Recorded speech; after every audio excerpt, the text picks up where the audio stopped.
Do you know what it means to have everything and lose it all in one day? Job did. Job was the greatest man among all the people of the East, living in the land of Uz. He owned 7,000 sheep, 3,000 camels, 500 yoke of oxen, 500 donkeys, and many servants. He was also blessed with 7 sons and 3 daughters. Job feared God and shunned evil.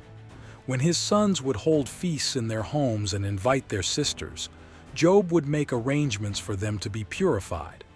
Early in the morning, he would sacrifice a burnt offering for each of them, thinking that perhaps they had sinned and cursed God in their hearts. One day, while his sons and daughters were feasting and drinking wine at the oldest brother's house, a messenger came to Job with devastating news. The oxen were plowing and the donkeys were grazing nearby when the Sabaeans attacked, making off with them and putting the servants to the sword. While this messenger was still speaking, another came and reported that the fire of God had fallen from the heavens, burning up the sheep and the servants. As he was still speaking, yet another messenger came to say that the Chaldeans formed 3 raiding parties, swept down on the camels, made off with them, and killed the servants. Finally, another messenger arrived with the worst news of all. A mighty wind had struck the house where Job's children were feasting, causing it to collapse and kill them all. In disbelief and immense sorrow, Job tore his robe, shaved his head, and fell to the ground in mourning. Despite his suffering, he did not blame God for his troubles. Instead, he said, "Shall we accept good from God and not trouble?" His own wife, seeing his suffering, urged him to curse God and die, but Job refused to sin in what he said. When Job's friends Eliphaz, Bildad, and Zophar heard about his troubles, they set out to sympathize and comfort him. Upon seeing him from a distance, they could hardly recognize him. They wept aloud, tore their robes, and sprinkled dust on their heads. They sat with him on the ground for 7 days and 7 nights without saying a word, for they saw how great his suffering was. Eventually, Job broke his silence, cursing the day of his birth. He questioned why life is given to those in misery and longing for death.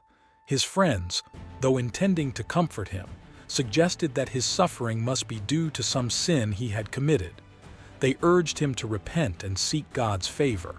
Despite their accusations, Job maintained his innocence and desired to speak directly with God. Job's friends continued to argue that his suffering was a result of his wrongdoing. Eliphaz suggested that Job seek God's favor. Bildad claimed that Job's children brought their deaths upon themselves, and Zophar harshly accused Job of mocking God. Job, however, knew he was righteous and continued to defend his integrity. Job expressed his longing to confront God and understand the reasons for his suffering. He lamented the injustice he perceived, questioning why evil people seemed to thrive while he, an honest man, suffered. Despite his anguish, Job never cursed God. He maintained his faith and integrity, even as his friends continued to misjudge him.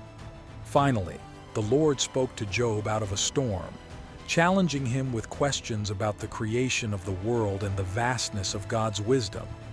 Job realized the limitations of his understanding and humbly repented, acknowledging God's greatness. Ultimately, the Lord restored Job's fortunes, giving him twice as much as before.